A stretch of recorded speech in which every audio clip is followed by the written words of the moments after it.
Amakenye Kesari. Kesari anu sento onya.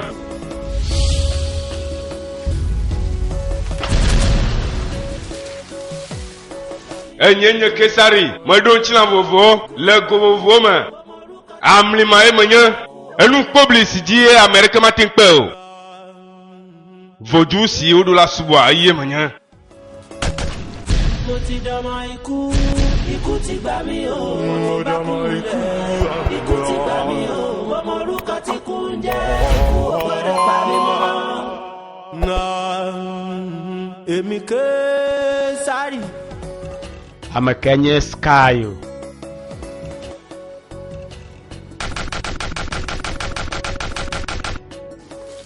Nuko nyenye Sky. Nele kwa Kesari anyi laga kwa zireka. Kesari. Joglansu sipo vema galeo. Nenye bo le doku hima kule Kesari anyi ba idoku hima kule nye Sky hema. Miami chona kuna mafata. Bali ade.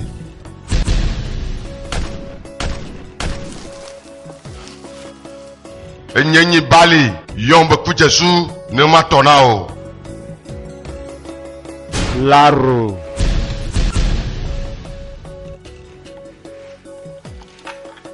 Abele si mile pomene a. De kakpore si mona tukara ye manye. Nous si dit nye matin pe wa nye magogo ne. Elle ale ha amere ke me pona tumi de dinyo. Na la kwe mi be bia monsieur no me kwo ba yase. Na monyo le zizima mado ete fonao. Manye zereko manye zivo. Zigbo alofa. Pour l'avant de vous laisser la vidéo, je vous invite à vous abonner et à activer la notification pour ne rien manquer de nos prochaines vidéos. Nous partageons chaque jour des films en UV et aussi en français.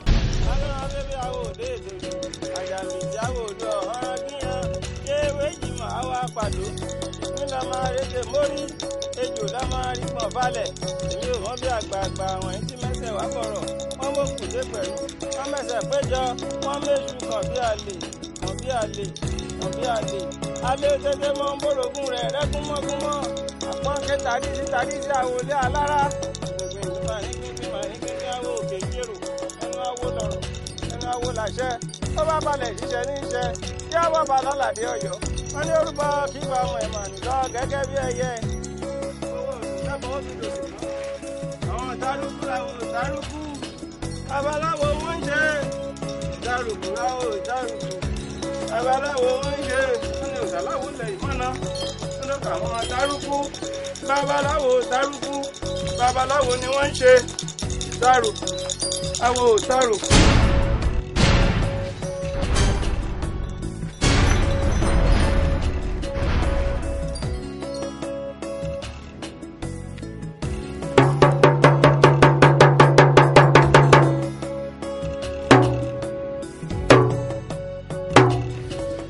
Àṣàwùrù ṣàánú mi èyí tí mo bá wí ọ̀rẹ́ kí gbàwú mọ̀lẹ̀ wúgbà nùsẹ̀ sinilá dẹ̀ jìnnìmà yẹmọ̀tsọ́lẹ̀ nyàsí àgbẹ̀rọ̀ ọlọ́fàmọ̀kọ́yé ọmọ ní tó bá jẹ́ rúpọ̀ ẹ̀jẹ̀ àjífàlù lọ́sẹ̀mẹ̀ nùsùkú lẹ́lẹ́tẹ̀lẹ́nu ẹ̀nyàsí nyẹ̀hùnọ̀gámọ̀gbọ̀lá ẹ̀yẹ láfàmọ̀ mọ̀kàlẹ́sẹ̀ wà sẹ́sẹ́ o mọ̀yìlá gbọ̀nyàdí nàkọ́fẹ́sẹ̀ bẹ́nà ẹ̀mọ̀lányúnẹ̀ nyaresiel sibagula odula fama pepepepe mo bianchi fafana jusia nusianu la de sonire eye chukara ke manu anyo na mere chwa simone pon kwagbe tete agbemo ya gbenkula one yonu funo le jivile chi fafama eye mresiel sine toko to sube ebe jina ne gba pomea no gbo pele dagbe mo bian kwagbe tete na msiama dagbe mo bia eye ne ma wanu ema ne fama ne wanu ema dagbe njifafa yemabia enya masina le nyasa gon le papa gomo jejea enya ke kwela gaba popusia le papa nu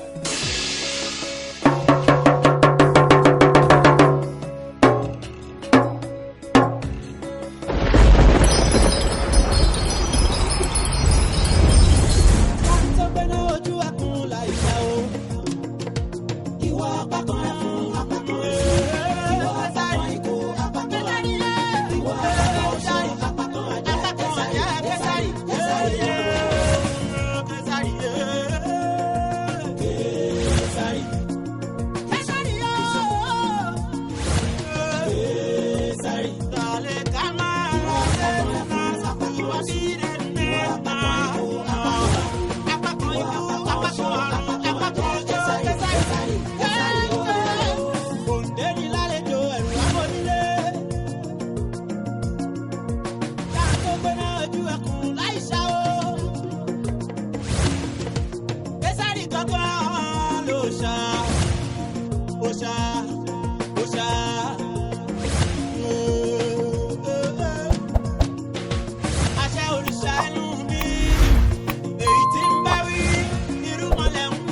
èmi gangan ló ṣá.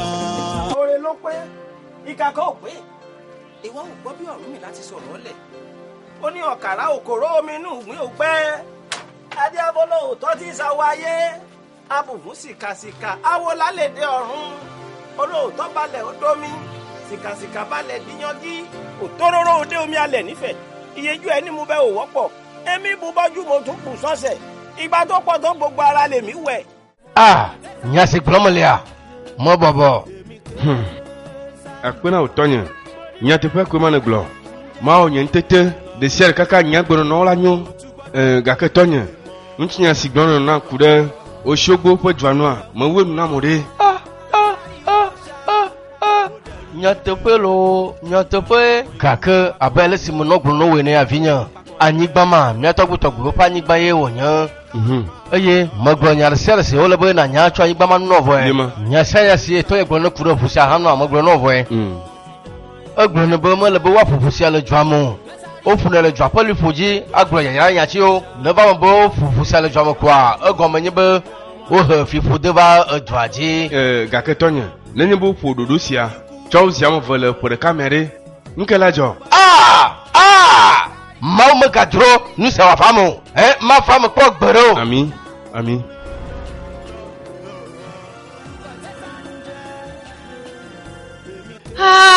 Tɔnyevɔ hei nuka ŋkume nye sia tɔkpe nuka te la vɛ nɔ drɔ̃ kpakple akani ɖo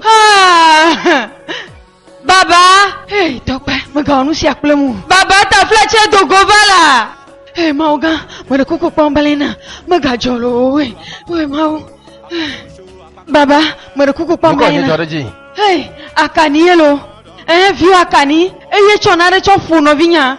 Hei akani. Hey, tɔkpɛ ɖe mi meɖo ŋusẽ ɖeka tsɔ ƒi mia ɖokui ta. Tɔnyɛ meŋlɔ be bena metsɔ na ɖe ƒoe lo.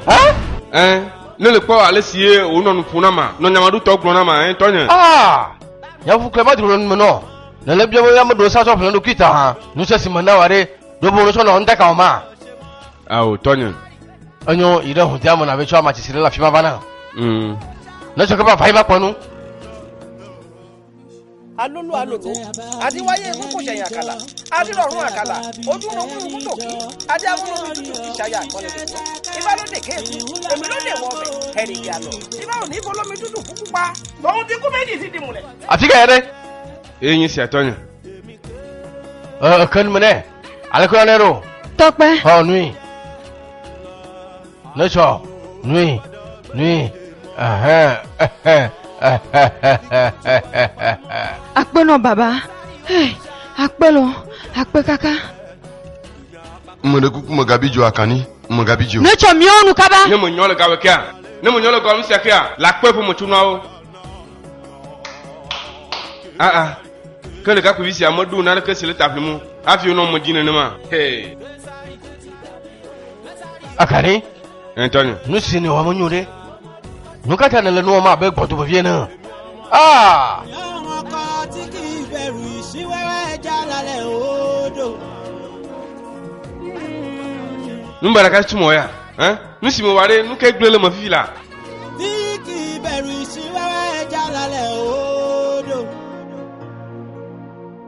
akani agbetɔ ƒe agbenɔnɔ nyui si wòzã hlẽ sia ma ne kpɔa yewo be ƒe ŋkɔ gbagɔtɔ nɔ nɛ si dzela ɖe gblɔna bena gbe la vivia azɔli mo kpɔna nɛ ne ɖevi ɖe la ɖe ŋkɔ ɖe ame le sɔme agbe mo nya nɛ elabe nyemedzi be nava gbe asi me nenye be netsi o melɔnɔ yɔ gbɔ sɔkpɔ elabena via kogoe nenye na gatsɔ wa ŋutsuvie nenye eye medzi la tsɔ nye ŋusẽwo katã tsɔ nɔ gake kpɔ ale si ne le ŋusẽwo zãm baɖabaɖa ɖa nye dzidzia nye bena ne nyemegava li woawoe la va nɔ teƒe gake le fifi mea eve ŋutɔ be mɔ siasia ma elabe ŋusẽ si metsɔ ne wa le ne ɖokuiwo do le dzi ɖeko le le wo zã ko yakayaka tsɔ le nu gblẽ le amonu le yiyi le dzagla gbenu sese benɔnɔ kakume nye ma azɔa ele nye ve ŋutɔ wòxɔ la te va nɔ tenyeƒe aɖe ŋkɔ ne ma.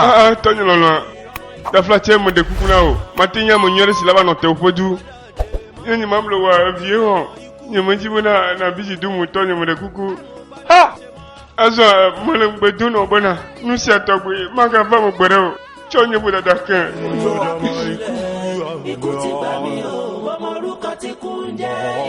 le ƒe aɖewo megbe tɔnyɛ lɔlɔa me ɖe kuku gã na tsɔ nye nu vɔ ke wawoe dzi. mo le fi ma gbɔnu mian blalama notelo akani fadola mabiolo zinani la de nakufuna da gbono manuta siosana la kwadu mala imata agbesia ko sana la chukaka de vimaka wa sabana la chichikwa la trois gbono mo khana chi do da sukul koko mo zaga so bonde nu ese ole be da trois dia de ko julo nyanyina de ji kaka onyo sukul de ta ese ole be na sonwa le jove do sete habobom le sukua jo le ma do taru ole yi no mo por ke joa ma profito agbodo la gbono la po ne gbono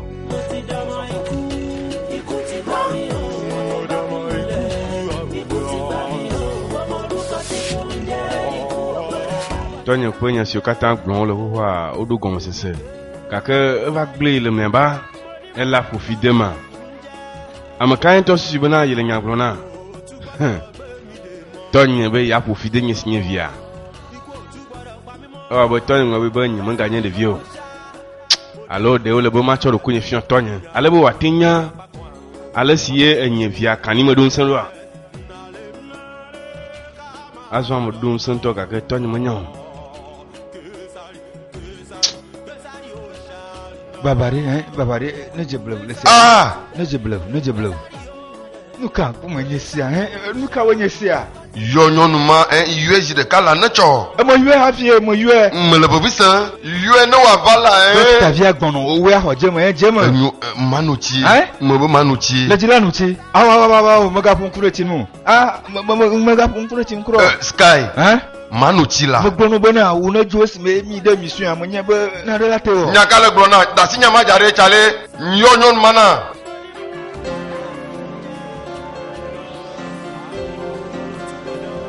Ah, nye makwo. Kuje sumenye nukuku meku no de. Nye balia, nye maku la gbesia mo pok gbero. Bali. Nka. Bali. Nka. Metande ko pono, nemu nyi be khono nye sine nya taiwa. Nya sine glomo sema, malle huta kwa klen du block ko. Mate ko ale ko siku ho wa. Wale ku ho wa mo nya. Nyabo ku le sema, magara nya populu ma glone mu. Nya bu so gata glono ma ele ku bla. Na ma glono bona. Mo make sense avec quoi mo vonya mo si de wagbe le bon sema mo nya un toyo le ko mi apo fifido si won mi le yaka mo tu abo nya gbe apo do akaten na eye mo li da lo mo se sin le second melo afis mi le le mi apo ju se ma mi du fiafi pese o fiafi so du ko le gbegbe eye america mo te wona na reke na o nani bole sebona fiafia be figa abo $500 million ni a mo jibe mi wa mi to wanu afia bo dollar ka milliard kenan ne ba su class wu sojo abalo fa ke ni a ya mo jibe mi wu abalo fa fe na nu globana e dagada le mi apo tu siama eye wo be mi na daga million bla ton voix den mo jibe mi troso bosoro ne mi be mi bank blibo kankan e mi apo bank ami mi asimole jila gbono akonyi bana na mi dogo mi de te fo konko suya munya abe kalabawe ni me be konsen wa tumidu da mi nyure yema Sky mi ma te no eno nko ma leore nsi ko nya ka mo susu ma nya si o kata le glo ma second eye me ga second cho wu en to ha nyama blo me jesi hu no se se me vede si o ne le mi apo dusia me ga na ne mi ga kalaba fi ma jijinto nyama blo e jiji le mi agbo kalaba jijinto le jusime mile ya nyamable o no se si o du nse nyire amove ole nyasi glomo le nu amonyi bible yo o du nse amlima nse kriako na mi ekpo wa do motor ka mi ekpo ne mi aglom si 10,000 ne wa se mi eglom mi apojijia Bali boss nyale dosiamo eye le gagne kono nyeke le second modalo le nyale si o le yima mutolo nyebe nyanyi mo fana dachi o zuwe mo fana esimole no punu ifila ya mole jibi be buni to ejule le la kojinu nyemodu ku ikura fisi mi da ya nu kakle dula do pele jina bona huno la sisi ale bubobe nu si awo na mi an nyibo dachu mi chupe gbonu a nya te chute abo bolwe na watu na mo si odia nto ha mi akọ ne kuru akọ adidi ne kọ na ngba nyibo huno la tenwe a mole mo gbona o ga kan nyibo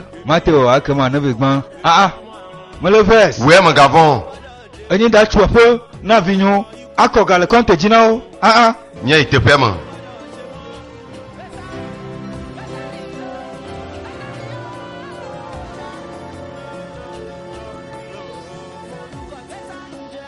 Bali, eje pamba na huno si adonsan. Nyatepe. Azon.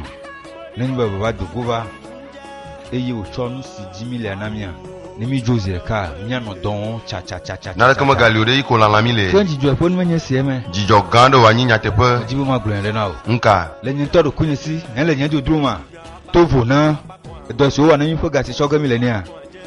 Nyento matron ne ra ka kuto kwala fanve. Ba kle NSC de ka, ntolo nyebo huno wa, sinapo uje na na o. Ga kenya ma je NSC ne. Nugbo nyemu do na o. No tena kwa. Enyunto. Wezon baba. Mi dogbe baba. Mi a wezon vignon. Ape. Vignon. Baba. Chichogro na bona. Ono no nunyo. Gasia gaba makale si no no mialo. Ala benunyo wa nunyo re wonya. Ade na fina ma. Ta flache. Mi bona. Doka mi be ya mo fa yo na. Mi ble no chanva yi gake. Maga trok ble ke. Le kwa baba. Sécurité au mignon, hein? Midi à Nazaé, Muga Poda, sinon le Tanamia Gua, quoi, le Gampis, au Midoa Golo. Mitu Chofuna Mude. Je connais pas de Dino Bo, Gake mi on a ye. Alors, Kakawanye Monamia Wea, Mia Passi Joajivo. Isu Chema. Nene mi on a douama. Nous c'est bien mis la chouquogne, Boma, on a eu te pomea. Nous vissons à Rocogne, mais c'est croix. Où est Nami, Baba? Gakeni Mawe Namion. Yema.